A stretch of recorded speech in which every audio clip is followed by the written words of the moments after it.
Guys आज अपन discuss करेंगे important question for FMG and Rajasthan medical officer exam के लिए। अब इसके अंदर अपन कार्डियोवास्कुलर सिस्टम का पहला क्वेश्चन डिस्कस करेंगे। अब जो फर्स्ट क्वेश्चन है उसमें क्या लिखा हुआ है, a patient is having left ventricular enlargement with wide split second heart sound and soft S1। ये तीनों चीजें दी हुई है क्वेश्चन में। अब क्वेश्चन पूछा murmur of which condition will be heard in this case. समझ में आ रहा है? तो अब सबसे पहले अपन सेकंड हार्ट साउंड के बारे में पढ़ते हैं।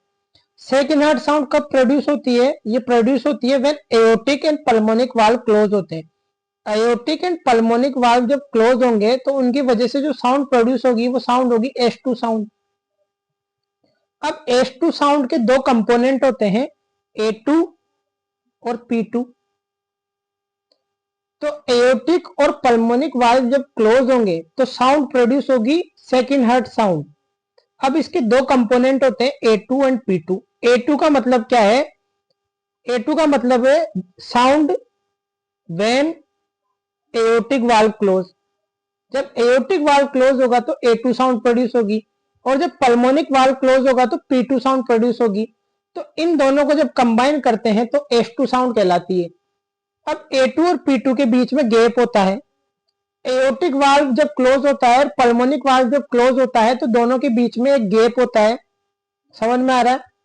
और इन दोनों को मिला के बोलते हैं S2 साउंड। अब पैथोलॉजी की कोई भी कंडीशन होगी, जैसे एओर्टिक स्टेनोसिस हो गया, उसके अंदर क्या होगा?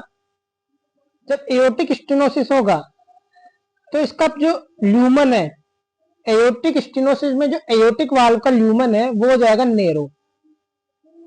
एओर्टिक वाल्व का ल्यूमन क्या हो गया? एओर्टिक वाल्व का ल्यूमन हो गया नैरो। स्पेस क्या हो गया? कम हो गया स्पेस। और एओर्टिक वाल्व कहाँ होता है? लेफ्ट वेंट्रिकल और एओर्टा के बीच में। जब ये स्पेस नैरो हो जाएगा तो लेफ्ट वेंट्रिकल से जो ब्लड बाहर आएगा वो ज्यादा टाइम लेगा क्योंकि जगह कम है। नॉर्मल पेशेंट के अंदर वो आराम से बाहर निकल रहा था, नॉर्मल टाइम के अंदर बाहर निकल रहा था क्योंकि ल्यूमन क्या था? ल्यूमन नॉर्मल था एओर्टिक वाल्व का। अब ल्यूमन हो गया नैरो। अब जब नैरो हो गया तो कम जगह में से जाने में ज्यादा टाइम लगेगा ब्लड को। कम जगह में से जाने में ब्लड को ज्यादा टाइम लगेगा। लेफ्ट वेंट्रिकल से एओर्टा में जाने में ब्लड को ज्यादा टाइम लगेगा। क्यों? क्योंकि जगह हो गई कम। अब कम जगह में से ज्यादा टाइम लेगा ब्लड बाहर जाने के लिए। अब इसकी वजह से क्या होगा? ज्यादा टाइम लेगा तो ये एओर्टिक वाल्व है ये क्लोज होगा लेट, क्योंकि अब ज्यादा टाइम ले रहा है तो जो एओर्टिक वाल्व होगा वो भी क्लोज होगा लेट। जो एओर्टिक वाल्व लेट क्लोज होगा तो जो A2 और P2 है, जब A2 और P2 के बीच में जो गैप है वो हो जाएगा कम। क्यों? क्योंकि A2 शिफ्ट हो गया आगे की साइड। पहले यहां पर बंद हो रहा था एओर्टिक वाल्व, अब यहां पर बंद होगा। A2 और P2 दोबारा समझेंगे। पहले एओर्टिक वाल्व यहां पर बंद हो रहा था, अब ज्यादा टाइम लेगा क्लोज होने में तो यहां पर बंद होगा। पहले यहां पर बंद हो रहा था नॉर्मली, अब एओर्टिक स्टेनोसिस में यहां पर बंद होगा A2, तो ये शिफ्ट हो गया आगे की तरफ। जब ये शिफ्ट हो गया आगे की तरफ तो इन दोनों के बीच में गैप क्या हो गया? कम हो गया। A2 और P2 के बीच में जो गैप है वो कम हो गया, तो उसको बोलेंगे narrow split second heart sound. Narrow हो गया ना गैप। नैरो क्यों हो गया? क्योंकि एओर्टिक वाल्व का जो ल्यूमन है वो हो गया नैरो। उसकी वजह से जो लेफ्ट वेंट्रिकल से एओर्टा में ब्लड जा रहा था वो ज्यादा टाइम लेगा। ज्यादा टाइम लेगा तो एओर्टिक वाल्व जो पहले जल्दी क्लोज हो रहा था वो अब लेट क्लोज होगा। पहले जल्दी क्लोज हो रहा था एओर्टिक वाल्व, अब वो लेट क्लोज होगा। ये लेट क्लोज होगा तो इन दोनों के बीच में स्पेस क्या हो जाएगा? कम हो जाएगा, जिसकी वजह से narrow split second heart sound होगी। किस केस में? एओर्टिक स्टेनोसिस के केस में। समझ में आ गया? अब और भी रीजन होते हैं एओर्टिक स्टेनोसिस के अलावा भी नैरो सेकंड हार्ट साउंड के। तो नैरो सेकंड हार्ट साउंड के और भी इंपॉर्टेंट कोज क्या क्या होते हैं? S2 नैरो के और भी इंपॉर्टेंट कोज क्या होंगे? एक तो हो गया एओर्टिक स्टेनोसिस, एक होगा HOCM। HOCM में क्या होता है? सब valvular aortic stenosis. Hypertrophic obstructive cardiomyopathy में क्या होता है? सब वाल्वुलर एओर्टिक स्टेनोसिस। इसमें भी क्या होगा? एओर्टिक स्टेनोसिस हो जाएगा। तो अब जो एओर्टिक स्टेनोसिस की वजह से क्या होगा, सब वाल्वुलर, वाल्व के नीचे क्या हो जाएगा, नैरो स्पेस क्रिएट हो जाएगा। अब नैरो स्पेस क्रिएट होगा तो ब्लड को ज्यादा टाइम लगेगा, ब्लड को ज्यादा टाइम लगेगा बाहर निकलने के लिए, तो जो A2 और P2 का गैप है वो वापस क्या हो जाएगा, कम हो जाएगा। पहले यहां पर बंद हो रहा था तो अब लेट बंद होगा, जब ज्यादा टाइम लेगा तो लेट बंद होगा एओर्टिक वाल्व, जब लेट बंद होगा तो एओर्टिक वाल्व जब लेट बंद होगा तो नैरो स्प्लिट हो जाएगी। तो HCM में भी सब वाल्वुलर स्टेनोसिस होता है, याद रखना, सब वाल्वुलर, वाल्व के नीचे, एओर्टिक वाल्व के नीचे स्टेनोसिस होता है जिसको बोलते हैं सब वाल्वुलर। जब स्टेनोसिस हो जाएगा तो स्पेस नैरो हो जाएगा, तो अब ब्लड ज्यादा टाइम लेगा बाहर निकलने में, तो एओर्टिक वाल्व लेट क्लोज होगा, लेट क्लोज होगा तो ये आगे की तरफ मूव कर जाएगा एओर्टिक वाल्व A2 की साउंड, तो स्पेस क्या हो जाएगा, नैरो, तो नैरो स्प्लिट हो गई HCM में। और कौन से कारण हो सकते हैं, लेफ्ट वेंट्रिकुलर फेलियर, इसका कारण हो सकता है एंटीरियर वॉल MI, मायोकार्डाइटिस, समझ में आ रहा है, और सीवियर एनीमिया बेरी बेरी, समझ में आ रहा है। तो S2 के नैरो साउंड के दो इंपॉर्टेंट कोज याद रखने हैं, S2 नैरो साउंड के, एक तो एओर्टिक स्टेनोसिस और HCM जिसके अंदर होता है सब वाल्वुलर एओर्टिक स्टेनोसिस। तो ये तो रूल आउट हो गया, क्योंकि एओर्टिक स्टेनोसिस में narrow split second heart sound होती है, और क्वेश्चन में क्या लिखा हुआ है, wide split second heart sound. अब बी ऑप्शन देखते हैं, बी ऑप्शन में क्या लिखा हुआ है, mid systolic murmur of mitral stenosis. अब ये भी रूल आउट हो गया, ये रूल आउट क्यों हो रहा है, क्योंकि माइट्रल स्टेनोसिस के अंदर लेफ्ट वेंट्रिकुलर इनलार्जमेंट एब्सेंट होती है, लेफ्ट वेंट्रिकुलर इनलार्जमेंट एब्सेंट होती है। माइट्रल स्टेनोसिस में राइट वेंट्रिकुलर इनलार्जमेंट होती है, ना कि left ventricular enlargement, right ventricular enlargement मिलेगी माइट्रल स्टेनोसिस में। और क्वेश्चन में क्या दिया हुआ है, लेफ्ट वेंट्रिकुलर इनलार्जमेंट, तो ये ऑप्शन भी रूल आउट हो गया। अब माइट्रल स्टेनोसिस में राइट वेंट्रिकुलर इनलार्जमेंट क्यों होती है ये भी समझ सकते हैं अपन। माइट्रल स्टेनोसिस में क्या होता है, जो माइट्रल वाल्व का ल्यूमन है, माइट्रल वाल्व का ल्यूमन क्या हो गया, नैरो हो गया, माइट्रल वाल्व का ल्यूमन नैरो हो गया, तो उसकी वजह से जो ब्लड है, जो ब्लड है वो, उसका स्पेस कम हो गया लेफ्ट एट्रियम से लेफ्ट वेंट्रिकल में जाने के लिए, स्पेस कम हो गया तो ब्लड यहाँ एक्यूमुलेट हो जाएगा, स्पेस कम हो गया तो थोड़ा बहुत ब्लड एक्यूमुलेट हो जाएगा, उसकी वजह से लेफ्ट एट्रियम का प्रेशर क्या हो जाएगा, इंक्रीज हो जाएगा, लेफ्ट एट्रियम का प्रेशर इंक्रीज होगा, जिसकी वजह से क्या होगा, पल्मोनरी वेन, पल्मोनरी वेन के अंदर क्या हो जाएगा, ब्लड एक्यूमुलेट हो जाएगा। क्यों एक्यूमुलेट हो जाएगा, क्योंकि यहाँ पर प्रेशर ज्यादा है तो ब्लड यहाँ चला जाएगा, समझ में आ रहा है, ज्यादा प्रेशर से कम की तरफ चला जाएगा ब्लड, तो ब्लड एक्यूमुलेट हो जाएगा पल्मोनरी वेन में। पल्मोनरी वेन में जब ब्लड एक्यूमुलेट होगा तो वो ब्लड कहाँ जाएगा, वो ब्लड जाएगा लंग्स के अंदर, लंग्स के अंदर ब्लड चला जाएगा, जिसकी वजह से हो जाएगा हाइपोक्सीमिया, हाइपोक्सीमिया हो गया। अब जब भी हाइपोक्सिया होता है तो आर्टरी क्या करते हैं, अपने बॉडी में जितनी भी आर्टरीज होती हैं वो हाइपोक्सिया की कंडीशन में वासोडाइलेट करती है, यानी कि वासोडाइलेशन होता है उनका। लेकिन पल्मोनरी आर्टरी एक ऐसी आर्टरी है जो हाइपोक्सिया के अंदर वासो कंस्ट्रिक्शन करती है, हाइपोक्सिया के अंदर क्या करती है, वासो कंस्ट्रिक्शन। तो लंग्स में क्या हो रहा है, हाइपोक्सिया, और लंग्स में क्या होती है, पल्मोनरी आर्टरी। तो जब पल्मोनरी आर्टरी में क्या होगा, वासो कंस्ट्रिक्शन होगा, जिसकी वजह से क्या हो जाएगी, पल्मोनरी आर्टरी हाइपरटेंशन। अब पल्मोनरी आर्टरी किससे कनेक्टेड होती है, राइट वेंट्रिकल से, और पल्मोनरी आर्टरी हाइपरटेंशन हो रही है यहाँ पे हाइपोक्सिया की वजह से। अब राइट वेंट्रिकल को ज्यादा काम करना पड़ेगा ब्लड को बाहर निकालने के लिए, क्योंकि पल्मोनरी आर्टरी में क्या हो गया, हाइपरटेंशन, जिसकी वजह से राइट वेंट्रिकुलर हाइपरट्रोफी हो जाएगी। और जब राइट वेंट्रिकुलर हाइपरट्रोफी होगी और जब पल्मोनरी आर्टरी हाइपरटेंशन इंक्रीज होती जाएगी, तो कई एक कंडीशन ऐसी आएगी जब राइट वेंट्रिकुलर क्या कर जाएगा, डायलेट कर जाएगा। क्यों डायलेट कर जाएगा, क्योंकि अब वो ब्लड को बाहर नहीं निकाल पा रहा, क्योंकि पल्मोनरी आर्टरी का प्रेशर बहुत ज्यादा हो गया, तो वो राइट वेंट्रिकल ब्लड को बाहर नहीं निकाल पाएगा। अब ब्लड यहाँ इकट्ठा होता जाएगा, जिसकी वजह से राइट वेंट्रिकल क्या करता जाएगा, डायलेट करता जाएगा, तो राइट वेंट्रिकल का क्या हो जाएगा, डायलेशन हो जाएगा। तो माइट्रल स्टेनोसिस में राइट वेंट्रिकल की पहले हाइपरट्रोफी होगी, लेकिन जब पल्मोनरी आर्टरी हाइपरटेंशन बहुत ज्यादा इंक्रीज हो जाएगी तो वो ब्लड को बाहर नहीं निकाल पाएगा राइट वेंट्रिकल, क्योंकि आफ्टर लोड बहुत ज्यादा इंक्रीज हो गया, तो बाहर नहीं निकाल पाएगा, तो ये ब्लड यहाँ एक्यूमुलेट होता रहेगा राइट वेंट्रिकल में, तो राइट वेंट्रिकल क्या कर जाएगा, डायलेट कर जाएगा, इनलार्ज कर जाएगा, इनलार्जमेंट हो जाएगी राइट वेंट्रिकल की। समझ में आ रहा है? तो बी ऑप्शन भी रूल आउट हो गया, क्योंकि माइट्रल स्टेनोसिस में लेफ्ट वेंट्रिकुलर इनलार्जमेंट नहीं दिखती। और क्वेश्चन में क्या लिखा हुआ है, left ventricular enlargement. Mitral stenosis में दिखता है राइट वेंट्रिकुलर इनलार्जमेंट। अब माइट्रल स्टेनोसिस में और क्या मिलेगा, माइट्रल स्टेनोसिस में मिलेगा narrow split, narrow split S1, narrow split S1 मिलेगी माइट्रल स्टेनोसिस में। और साथ में क्या मिलेगा, मिड डायस्टोलिक मर्मर। तो दो फाइंडिंग याद रखनी है माइट्रल स्टेनोसिस में, एक तो मिड डायस्टोलिक मर्मर मिलेगा और माइट्रल स्टेनोसिस में नैरो स्प्लिट S1 मिलेगा। क्यों मिलेगा ये भी आप समझ सकते हो। फर्स्ट हार्ट साउंड के दो कंपोनेंट होते हैं M1 और T1। M1 कब प्रोड्यूस होता है, जब माइट्रल वाल्व क्लोज होता है। T1 कब प्रोड्यूस होता है, जब ट्राइकस्पिड वाल्व क्लोज होता है। पहले माइट्रल वाल्व क्लोज होगा, फिर ट्राइकस्पिड वाल्व क्लोज होगा। अब माइट्रल स्टेनोसिस में ल्यूमन क्या हो जाता है, नैरो हो जाता है।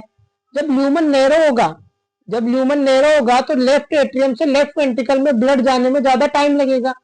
ज्यादा टाइम लगेगा तो माइट्रल वाल्व क्लोज लेट होगा, माइट्रल वाल्व क्लोज लेट होगा। पहले यहां पर क्लोज हो रहा था, लेकिन स्टेनोसिस की वजह से अब यहां पर क्लोज होगा तो नैरो स्प्लिट हो जाएगी ना फर्स्ट हार्ट साउंड। स्पेस क्या हो गया, कम हो गया, narrow split first heart sound हो जाएगी। और साथ में क्या मिलेगा माइट्रल स्टेनोसिस में, साथ में मिलेगा लाउड S1, लाउड S1 मिलेगा, साथ में नैरो S1 भी मिलेगा। M1 T1 के बीच में गैप कम हो जाएगा। समझ में आ रहा है?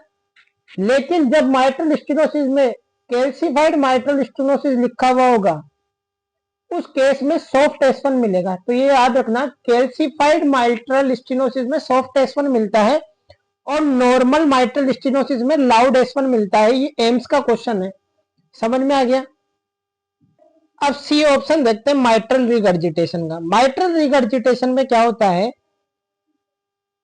ये हो गया एओर्टिक वाल्व, ये हो गया माइट्रल वाल्व, ये हो गया लेफ्ट वेंट्रिकल, ये हो गया लेफ्ट एट्रिया। अब माइट्रल रिगर्जिटेशन में क्या होगा, लेफ्ट वेंट्रिकल हर बार 80 ml ब्लड बाहर निकालता है हर हार्ट बीट के टाइम पे, जिसको बोलते हैं स्ट्रोक वॉल्यूम। लेकिन माइट्रल स्टेनोसिस के केस में क्या होगा, ये जो माइट्रल वाल्व है ये ऊपर की साइड रिगर्जिटेट कर जाएगा, माइट्रल वाल्व ऊपर की साइड रिगर्जिटेट कर जाएगा, जिसकी वजह से थोड़ा बहुत ब्लड ऊपर की साइड चला जाएगा। जैसे मान लो 80 ml ब्लड बाहर जा रहा था नॉर्मल पेशेंट में, तो अब कितना जाएगा, 70 ml ब्लड बाहर जाएगा और 10 ml ब्लड ऊपर चला जाएगा, क्योंकि माइट्रल वाल्व क्या कर रहा है, रिगर्जिटेट कर रहा है ऊपर की साइड। माइट्रल वाल्व ऊपर जाके ओपन हो गया तो उसकी वजह से 10 ml ब्लड ऊपर की साइड चला जाएगा जब लेफ्ट वेंट्रिकल कॉन्ट्रैक्ट करेगा। जब लेफ्ट वेंट्रिकल कॉन्ट्रैक्ट करेगा तो माइट्रल रिगर्जिटेशन में 70 ml ब्लड मान के चल रहे अपन की बाहर जाएगा और 10 ml ब्लड ऊपर चला जाएगा।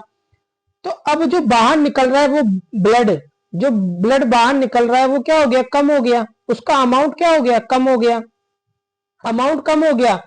तो कम ब्लड को जाने में कम टाइम लगेगा, कम ब्लड को जाने में कम टाइम लगेगा, कम ब्लड को जाने में कम टाइम लगेगा, ज्यादा ब्लड को जाने में ज्यादा टाइम लग रहा था। और जब स्पेस नैरो हो गया था तो भी ज्यादा टाइम लग रहा था, लेकिन अब जब ब्लड का अमाउंट कम है तो कम टाइम लग रहा है। और सेकेंड हार्ट साउंड में क्या होता है, A2 P2। पहले वाल्व यहां पर क्लोज कर रहा था, लेकिन अब जब कम ब्लड है तो वो पहले क्लोज कर जाएगा। अब क्या करेगा, नॉर्मली तो यहां पर क्लोज कर रहा था, लेकिन जब अब कम अमाउंट जा रहा है बाहर तो वो जल्दी क्लोज कर जाएगा एओर्टिक वाल्व। समझ में आ रहा है? तो उसकी वजह से क्या हो जाएगा, wide split second heart sound. और एओर्टिक स्टेनोसिस में क्या हो रहा था, ल्यूमन क्या था, नैरो था, तो ज्यादा टाइम ले रहा था लेफ्ट वेंट्रिकल ब्लड को बाहर निकालने में ज्यादा टाइम ले रहा था, तो एओर्टिक वाल्व लेट क्लोज हो रहा था, तो नैरो स्प्लिट हो रहा था एओर्टिक स्टेनोसिस में। तो माइट्रल रिगर्जिटेशन में क्या होगा, wide split second heart sound. तो आंसर होगा इसका सी, जो क्वेश्चन में लिखा हुआ है, wide split second heart sound. और साथ में माइट्रल रिगर्जिटेशन में क्या होगा, पेन सिस्टोलिक मर्मर। क्यों, क्योंकि 10 ml ब्लड लेफ्ट वेंट्रिकल जब कॉन्ट्रैक्ट करेगा तो हमेशा ब्लड ऊपर की साइड जाएगा, तो पूरे सिस्टोल के फेज में क्या होगा, मर्मर प्रोड्यूस होगा सिस्टोल के पूरे फेज में, उसको बोलेंगे पेन सिस्टोलिक मर्मर। तो माइट्रल रिगर्जिटेशन में अपन ने पढ़ा पेन सिस्टोलिक मर्मर, साथ में पढ़ा wide split second heart sound. अब wide split second heart sound के भी दो टाइप होते हैं, wide split second heart sound के भी दो टाइप होते हैं, याद रखना बहुत इंपॉर्टेंट है। एक होता है वेरिएबल, एक होता है fixed. Wide split second heart sound के भी दो टाइप होते हैं। Wide split second heart sound के भी दो टाइप होते हैं। वेरिएबल, जिसका मोस्ट इंपोर्टेंट रीजन जो अपन ने पढ़ा है माइट्रल रिगर्जिटेशन। एक होता है वेंट्रिकुलर सेप्टल डिफेक्ट, एक होता है राइट बंडल ब्रांच ब्लॉक। ये तीन टाइप होते हैं variable wide split second heart sound के। एक होता है fixed wide split second heart sound. एक तो पढ़ा variable wide split second heart sound, एक होता है fixed wide split second heart sound. Fixed wide split second heart sound जिसका कारण होता है एट्रियल सेप्टल डिफेक्ट। समझ में आ गया? एट्रियल सेप्टल डिफेक्ट याद रखना। अब एट्रियल सेप्टल डिफेक्ट के अंदर मोस्ट कॉमन टाइप कौन सा होगा? Ostium secundum. समझ में आ रहा है? ये तो पन्नी पढ़ लिए wide split second heart sound. और नैरो स्प्लिट का मैंने बताया ही था, एओर्टिक स्टेनोसिस, एचओसीएम और लेफ्ट वेंट्रिकुलर फेलियर और लेफ्ट बंडल ब्रांच ब्लॉक। एक ये भी याद कर लेना। और साथ में एक और रीजन होता है WPW टाइप बी सिंड्रोम, तो ये याद कर लेना। और मैंने समझाया भी है, ऐसा नहीं कि मैंने रटाया है, सिर्फ रटाया नहीं है, मैंने उसको समझाया भी है कि कैसे होता है। और माइट्रल रिगर्जिटेशन में और क्या इंपॉर्टेंट फाइंडिंग मिलती है? जेवीपी की वेव बहुत इंपॉर्टेंट है माइट्रल रिगर्जिटेशन की। जेवीपी वेव बहुत इंपॉर्टेंट है माइट्रल रिगर्जिटेशन की। सॉरी, माइट्रल रिगर्जिटेशन की जेवीपी वेव नहीं, ट्राइकस्पिड रिगर्जिटेशन की। क्योंकि माइट्रल रिगर्जिटेशन तो लेफ्ट साइड में हो रहा है और लेफ्ट साइड से जेवीपी का कोई रोल नहीं होता, लेफ्ट साइड के अंदर जेवीपी का कोई रोल नहीं होता। तो अपन ट्राइकस्पिड रिगर्जिटेशन की जेवीपी वेव की फाइंडिंग देखते हैं। माइट्रल रिगर्जिटेशन में कोई फाइंडिंग नहीं मिलेगी क्योंकि जेवीपी की फाइंडिंग राइट साइड से जुड़ी हुई रहती है। तो ट्राइकस्पिड वाल्व कहाँ होता है? ट्राइकस्पिड वाल्व होता है राइट साइड में। तो ट्राइकस्पिड रिगर्जिटेशन में कौन कौन सी फाइंडिंग दिखेगी जेवीपी के अंदर? एक तो दिखती है absent x descent. Most important finding है एब्सेंट एक्स डिसेंट। अगर बहुत ज्यादा सीवियर ट्राइकस्पिड रिगर्जिटेशन होगा तो उसके अंदर क्या दिखेगी? सीवी वेव और स्टीप वाई डिसेंट। ये याद रखना, स्टीप वाई डिसेंट और सीवी वेव ये दिखती है ट्राइकस्पिड रिगर्जिटेशन में, सीवियर ट्राइकस्पिड रिगर्जिटेशन। और नॉर्मल ट्राइकस्पिड रिगर्जिटेशन मतलब सीवियर नहीं है, उसके अंदर दिखेगी एब्सेंट एक्स डिसेंट। समझ में आ गया? अब अपन दूसरा क्वेश्चन डिस्कस करेंगे, इस पर बहुत टाइम दे दिया अपन ने। अब गाइस अपन सेकंड क्वेश्चन डिस्कस करेंगे। सेकंड क्वेश्चन क्या दिया हुआ है? A 60-year-old man present with chest pain, साथ में डाइफोरेसिस है for last 2 hour. Heart rate कितनी दी हुई है? 60 पर मिनट।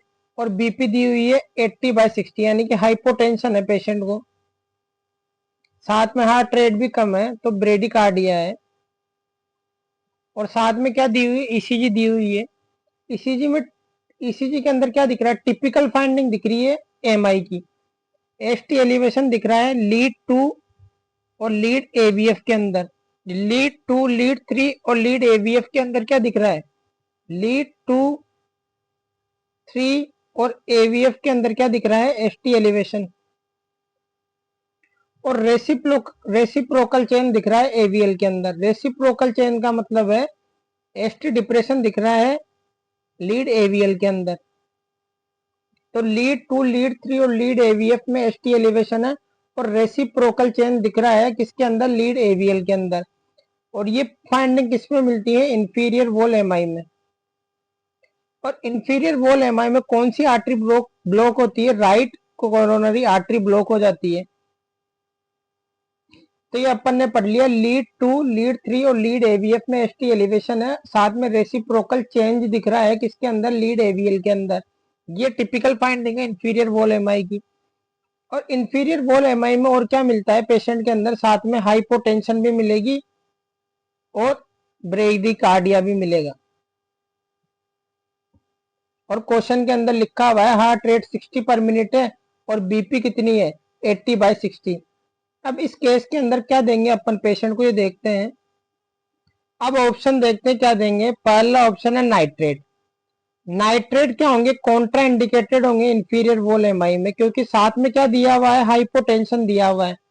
और नाइट्रेट्स क्या करेंगे? वासोडाइलेशन करेंगे और वासोडाइलेशन की वजह से और ज्यादा हाइपोटेंशन कर देंगे। पहले से ही बीपी कम है, ये और ज्यादा बीपी कम कर देंगे। समझ में आ रहा है? तो नाइट्रेट्स कॉन्ट्रा इंडिकेटेड होती है। मेटाप्रोलोल भी नहीं देंगे क्योंकि हार्ट रेट क्या है 60 पर मिनट है। और बीटा ब्लॉकर क्या करते हैं, हार्ट रेट को कम करते हैं। और वेराप्पामिल भी नहीं देंगे। वेराप्पामिल क्यों नहीं देंगे, क्योंकि ये क्या करेगी, एबी नोड को ब्लॉक करेगी और उसकी वजह से क्या हो जाएगी, हार्ट रेट डिक्रीज हो जाएगी। तो अपन क्या करेंगे, एल टेप्लेस करेंगे। एल टेप्लेस देंगे पेशेंट में और थ्रोम्बोलाइसिस करेंगे। एल टेप्लेस से क्या होगा, थ्रोम्बोलाइसिस, जिससे अपन जो आर्टरी ब्लॉक है उसका थ्रोम्बोलाइसिस कर देंगे और पेशेंट को एमआई से बचा लेंगे। समझ में आ रहा है? तो आंसर हो गया डी। और साथ में जो इंफीरियर वॉल एमआई का पेशेंट होता है उसको अपन क्या देते हैं, आईवी फ्लूइड देते हैं। आईवी फ्लूइड क्यों देते हैं इंफीरियर वॉल एमआई को, बिकॉज ये क्या करता है, प्री लोड को इंक्रीज करता है। प्री लोड को इंक्रीज करता है राइट वेंट्रिकल के। जब राइट वेंट्रिकल का प्री लोड इंक्रीज होगा so blood will goes to lung. Blood कहाँ जाएगा, लंग्स में जाएगा राइट वेंट्रिकल से। जब ब्लड राइट वेंट्रिकल से लंग्स में जाएगा तो more blood will come to left ventricle. तो अपन क्या दे रहे हैं, पेशेंट को आईवी फ्लूइड देंगे इंफीरियर वॉल एमआई में, जिससे प्री लोड इंक्रीज होगा राइट वेंट्रिकल का। जब प्री लोड इंक्रीज होगा राइट वेंट्रिकल का, जो उसकी वजह से ज्यादा ब्लड जाएगा लंग्स के अंदर, more blood goes to the lung से, फिर मोर ब्लड कहाँ जाएगा, लेफ्ट वेंट्रिकल में चला जाएगा और उसकी वजह से लेफ्ट वेंट्रिकल से ब्लड बाहर निकलेगा स्ट्रोक वॉल्यूम से ज्यादा, जिससे पेशेंट का बीपी हो जाएगा इंक्रीज। और इंफीरियर वॉल एमआई में क्या होता है, बीपी डिक्रीज होता है, तो अपन उसका बीपी इंक्रीज कर देंगे बाय गिविंग आईवी फ्लूइड। समझ में आ गया? तो अपन इंफीरियर वॉल एमआई में क्या देते हैं, आईवी फ्लूइड भी देते हैं। अब अपन थर्ड क्वेश्चन देखते हैं। थर्ड क्वेश्चन में क्या लिखा हुआ है, 60 year old patient present with chest pain, breathlessness for last 4 hours.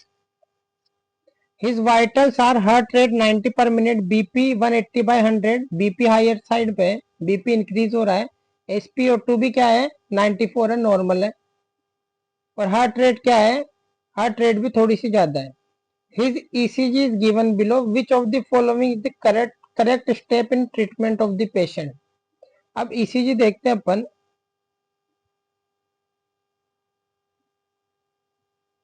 ECG में क्या दिख रहा है, lead V2, lead V2, lead V4, lead V5 और लीड V6 में, लीड V3 में भी और लीड V1 में भी क्या दिख रहा है, ST एलिवेशन दिख रहा है।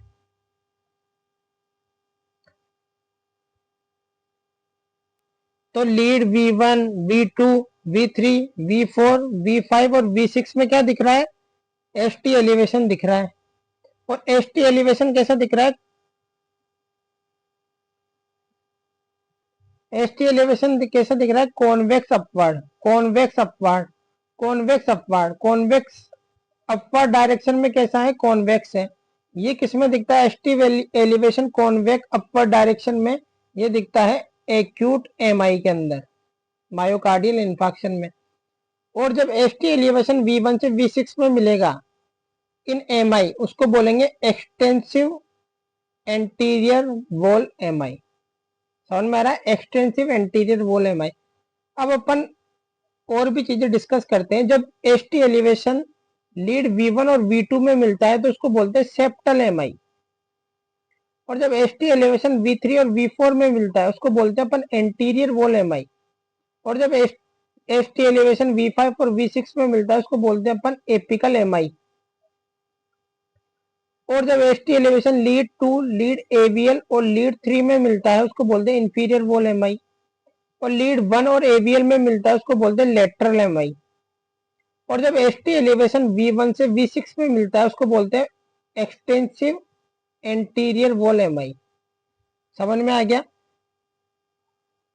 अब क्वेश्चन में क्या पूछ रहा है, क्वेश्चन में पूछ रहा है कि ST एलिवेशन मिल रहा है ECG में। अब पूछ रहा है एप्रोप्रिएट मैनेजमेंट क्या होगा। एप्रोप्रिएट मैनेजमेंट में क्या करेंगे अपन, lowering of BP with nicardipine, पहला ऑप्शन। फिब्रिनोलाइसिन, बेस्ट मैनेजमेंट पूछ रहा है, correct step. Do biomarkers anticoagulation with low molecular weight heparin. तो एसटी एलिवेशन के केस में अपन क्या करते हैं, या तो थ्रोम्बोलाइसिस करते हैं बाय एल टिप्लिस और स्ट्रेप्टोकाइनेज, दोनों में से किसी का भी यूज कर सकते हैं, या अपन करते हैं पीसीआई परक्यूटेनियस कोरोनरी इंटरवेंशन। इन दोनों में से कोई भी ट्रीटमेंट कर सकते हैं अपन एसटी एलिवेशन एमआई के अंदर। अब क्वेश्चन में क्या लिखा हुआ है, do biomarkers and wait for the repeat wait for the report before starting treatment. अपन ऐसा नहीं करते। एमआई के डायग्नोसिस के लिए अपन को तीन चीज की जरूरत होती है, और तीनों में से एक भी प्रेजेंट होगी तो एमआई का डायग्नोसिस अपन बना सकते हैं।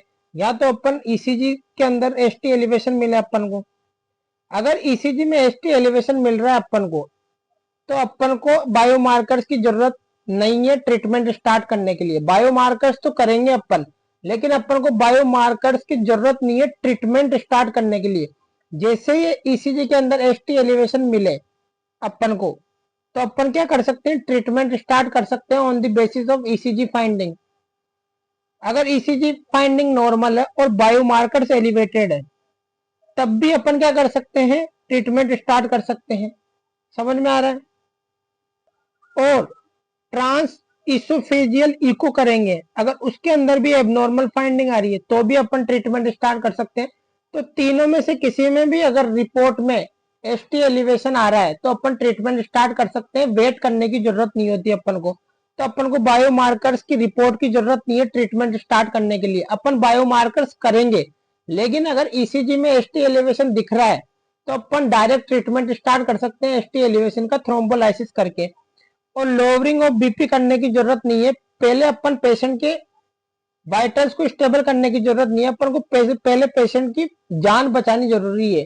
तो अपन क्या करेंगे, उसकी फिब्रिनोलाइसिस करेंगे which can be done up to 12 hour.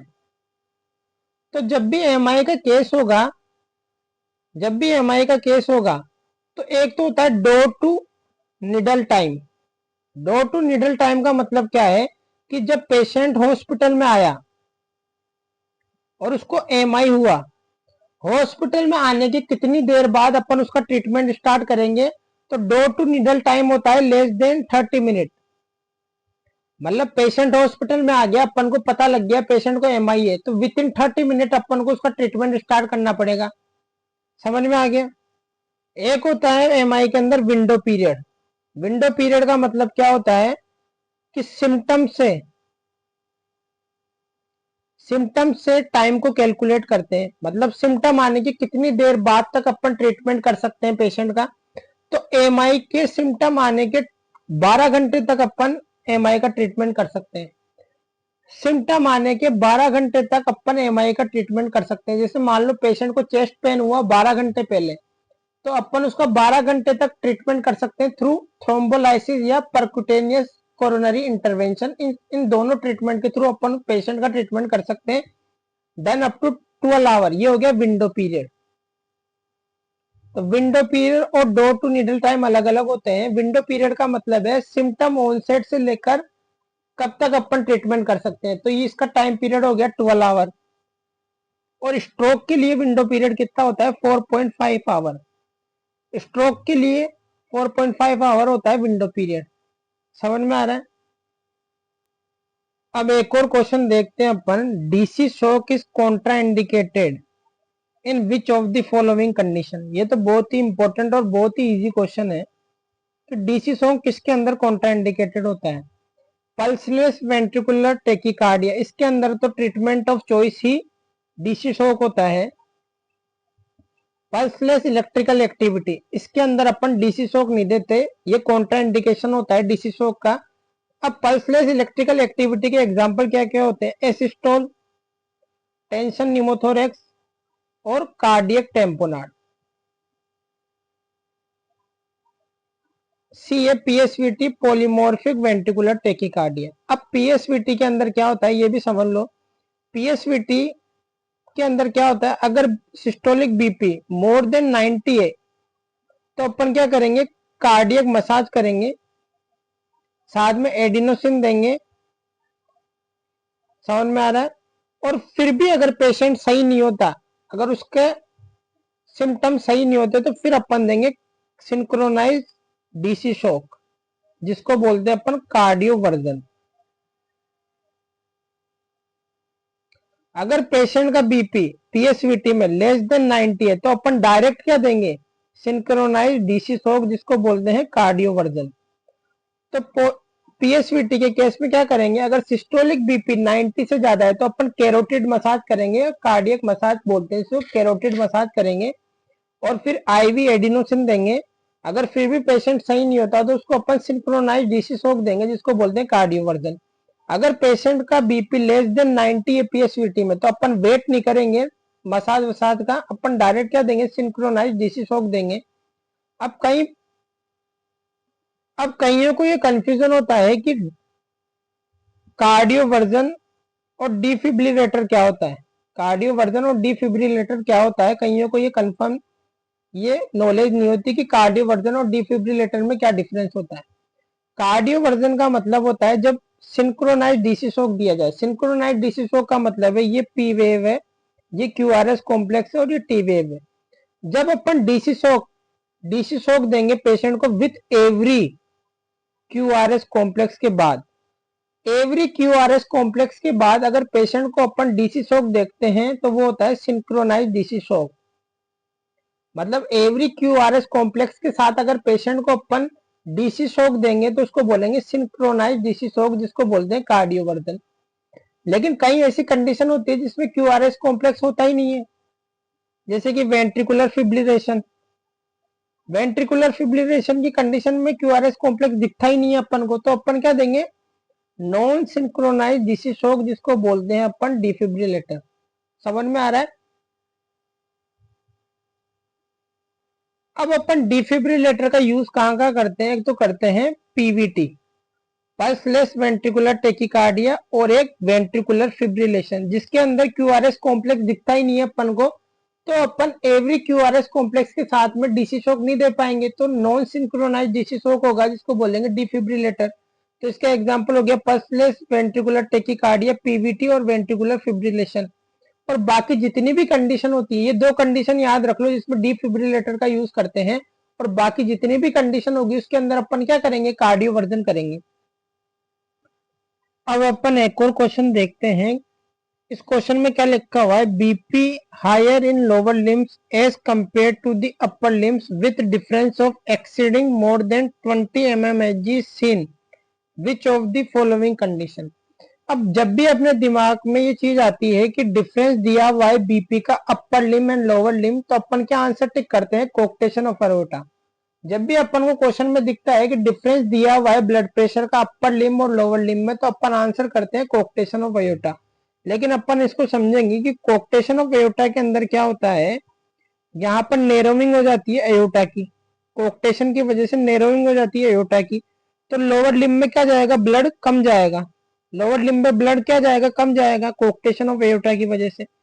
तो बीपी क्या हो जाएगी लेग में, लोअर लिम में और लेग में बीपी क्या हो जाएगी, कम हो जाएगी, क्योंकि ब्लड कम जा रहा है। लेकिन अपर लिम में बीपी क्या हो जाएगी, ज्यादा हो जाएगी, क्योंकि अपर लिम में ब्लड ज्यादा इकट्ठा हो गया, उसकी वजह से बीपी ज्यादा हो जाएगी। तो कोक्टेशन ऑफ एयोटा में क्या होता है, लोअर लिम में बीपी कम होती है और अपर लिम में बीपी ज्यादा होती है। लेकिन क्वेश्चन में क्या दिया हुआ है, लोअर लिम में बीपी ज्यादा दी गई है और अपर लिम में बीपी कम दी हुई है। समझ में आ रहा है। तो ये तो उल्टा पूछ रहा है, और जब भी उल्टा पूछे तो इसका आंसर तब क्या होगा, सी होगा। तो अपन को जल्दबाजी में आंसर टिक नहीं करना कोक्टेशन ऑफ एयोटा, पहले अपन को देखना है कि अपर लिम में बीपी कम तो नहीं दी गई है और लोअर लिम में बीपी ज्यादा तो नहीं दी गई है। अगर लोअर लिम में बीपी ज्यादा है तो कोक्टेशन ऑफ एयोटा नहीं हो सकता आंसर। समझ में आ रहा है। कोक्टेशन ऑफ एयोटा में तो लोअर लिम में बीपी कम होगी क्योंकि ब्लड कम जाएगा, लेकिन एयोटिक रिगर्जिटेशन में लोअर लिम में बीपी ज्यादा होगी। समझ में आ गया। तो ये आंसर भी थोड़ा इंपॉर्टेंट है। तो ये लेक्चर आज यही खत्म होता है। तो please like and subscribe this channel.